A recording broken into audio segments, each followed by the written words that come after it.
Gracias, Ana. Voy a saludar al exministro de Hacienda de este gobierno, José Antonio Ocampo, un economista que no necesita presentación, muy respetado en todos los sectores nacionales e internacionales. Señor exministro Ocampo, buenos días. Bueno, buenos días. Encantado de estar con ustedes y gracias por su generosidad. No, ministro, pues un poco consternados con lo que ha sucedido con el ministro Bonilla, a quien usted conoce, y tal vez la primera pregunta, porque con usted pasó lo mismo. Había una gran preocupación cuando usted salió de su cartera, porque tal vez es la cartera más sensible a nivel nacional e internacional. ¿Le preocupa este nuevo cambio en la cartera de Hacienda? Bueno, debo decir que el nuevo ministro es un ministro, como ustedes lo señalaron ya, excelente, es un buen técnico, fue mi viceministro de hecho, y creo que es una carta positiva que ha puesto sobre la mesa el presidente de la República. Entonces espero que su gestión sea exitosa. Ministro, usted estuvo en ese escritorio y pues naturalmente hay que trabajar con el Congreso muchos temas, ni más faltaba.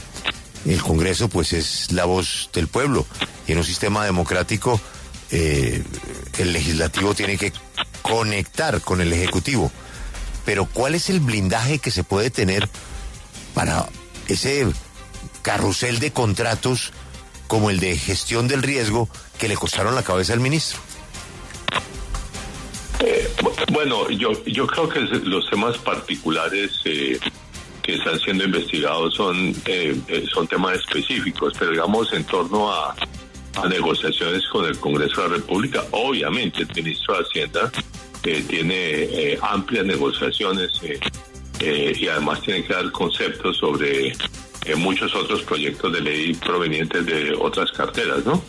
Entonces, la capacidad para negociar con el Congreso es positiva. Yo pues conozco a Diego Guevara muy bien, porque con él me tocó tramitar la reforma tributaria del 2022, el presupuesto del 2023 y algunos otros proyectos. Creo que también tiene una buena experiencia y una capacidad pues de negociar con los congresistas. El otro tema particular es, digamos, de beneficios específicos, pues es un tema que sí es muy controversial y pues es la razón de la salida del ministro Bonilla. Pero y ya que estamos hablando de este tema y usted lo menciona, exministro Ocampo, ¿cómo le fue con la Comisión Interparlamentaria de Crédito Público? Porque si bien siempre se ha sabido que ha sido una comisión complicada, ¿cómo le fue usted negociando esos créditos internacionales con estos congresistas? A mí me fue muy bien. Asistieron todos a todas las reuniones. Nunca tuve realmente ningún problema. Obviamente se negociaban elementos del crédito, o sea, pero el uso del crédito, no ningún beneficio particular para ningún congresista, ¿no? O sea, se negociaba, por ejemplo, si tal proyecto iba a beneficiar a tales sectores o a tales regiones. Sí, señor ministro Ocampo, el presidente Petro ya empezó a cuadrar el espejo retrovisor para advertir que se va a investigar cómo en otros gobiernos ha pasado prácticamente lo mismo con los auxilios parlamentarios, cupo indicativos, mejor dicho, darles gabelas y darles contentillo a los congresistas con contratos. ¿Usted realmente también vivió esa situación? ¿A usted le pidieron contrato a los congresistas? ¿Le hicieron lobby? Curiosamente, durante esta administración, no. En la administración anterior, en los años 90, había unos proyectos que podían... había un cupo en el presupuesto para proyectos que proponían los congresistas, pero eran todos los congresistas. No había excepciones. O sea, hacían fila. Eran proyectos, pues... No, eran básicamente proyectos regionales. O sea, hay que reconocer que digamos, los congresos aprueban proyectos regionales, digamos, de interés de los congresistas. Lo que pasa es que no, una cosa es que uno beneficia en particular el punto de vista de un congresista. Que compre el voto, en los años ministro, 90, cuando, que compre el voto. Bueno, es decir, usted puede llamarlo comprar el voto. Yo en los años 90 teníamos, era un cupo general. cupo general acordado con los congresistas, ellos podían promover proyectos específicos dentro de ciertos montos que se le daba a cada congresista.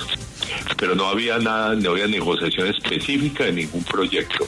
Y durante este gobierno, los 9 meses que estuve a cargo del Ministerio de Hacienda, yo no negocié absolutamente ningún proyecto específico.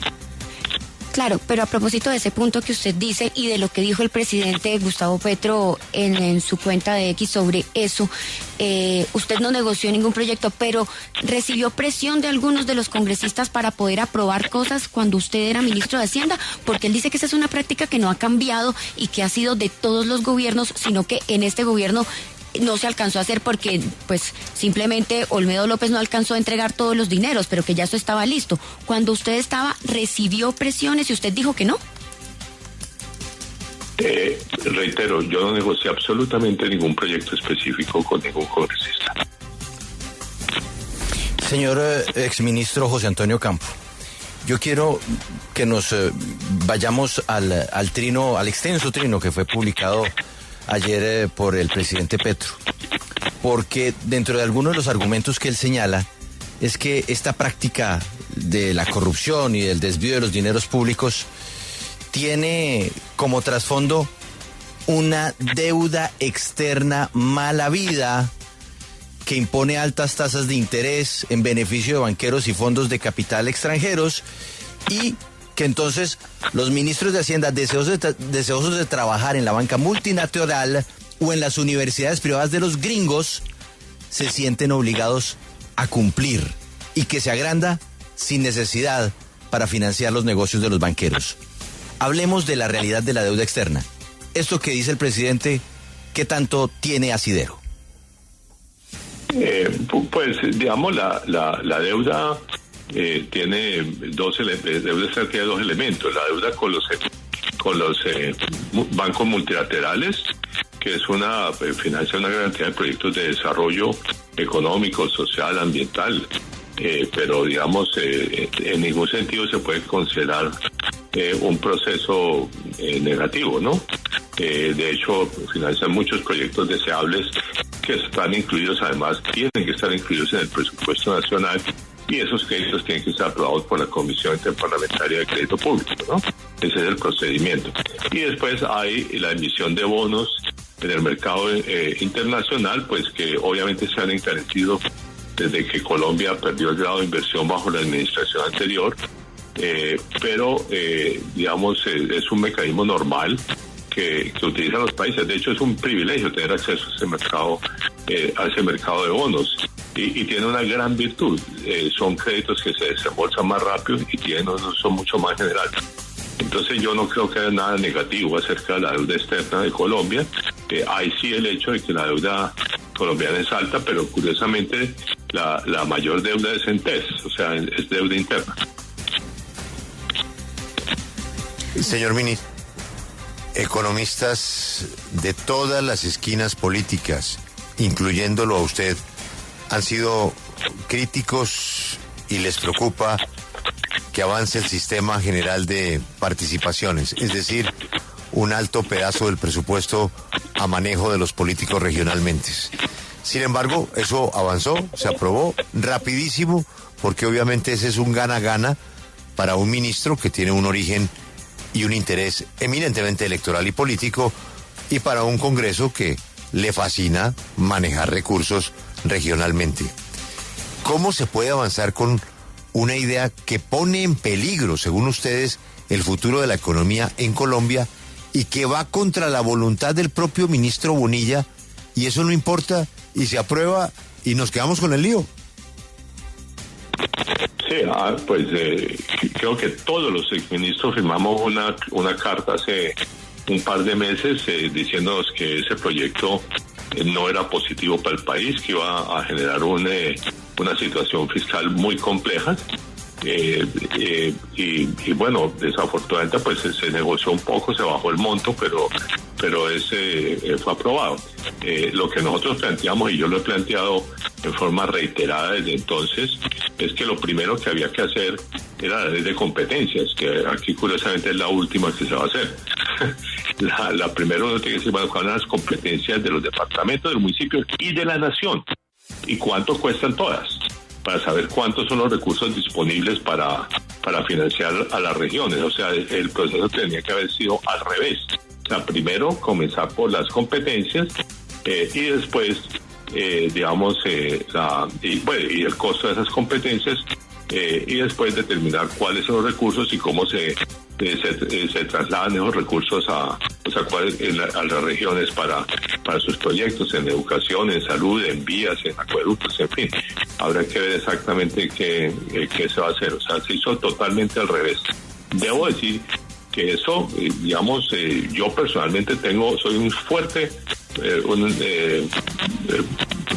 apoyo fuertemente a la descentralización. Creo que es positiva y creo que la recentralización, digamos, la acumulación de nuevas funciones del gobierno nacional que ha tenido lugar durante, digamos, desde comienzos de este siglo, ha sido desfavorable para cumplir las normas de la Constitución de 1991, que es descentralizadora.